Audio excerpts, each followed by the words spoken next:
ज्ञान, विज्ञान आणि सुसंस्कार यासाठी शिक्षण प्रसार या ध्येयवाक्यानं कर्मवीर डॉक्टर बापूजी साळुंखे यांनी उभारलेली शैक्षणिक चळवळ आज ही राज्यभर आदराने पाहिली जाते.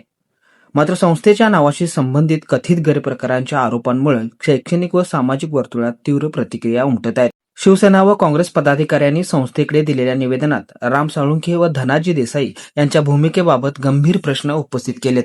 निवेदनात काही व्यक्तींना पुढे करून नोकरीच्या आमिषानं मोठ्या प्रमाणावर आर्थिक व्यवहार झाल्याचा आरोप करण्यात आला असून या संपूर्ण प्रकरणाची उच्चस्तरीय चौकशी करण्याची मागणी करण्यात आली आहे. की गेली 1 वर्ष झालं आपले स्वामी विवेकानंद शिक्षण संस्थेमध्ये नोकरीला लावतो म्हणून आमचे बापूजी साळुंखे यांचे नातू श्रीराम साळुंखे यांनी बऱ्याच लोकांच्याकडून एजंटामार्फत पैसे घेतलेले. ह्यामध्ये सर्व प्रत्येक विभागातील प्राचार्य, मुख्याध्यापक यामध्ये सामील आहेत.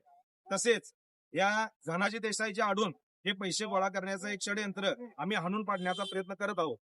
दरम्यान या आरोपांबाबत संबंधितांची अधिकृत भूमिका अद्याप समोर आलेली नसून आरोपांची सत्यता चौकशी पूर्ण झाल्यानंतरच स्पष्ट होणार आहे.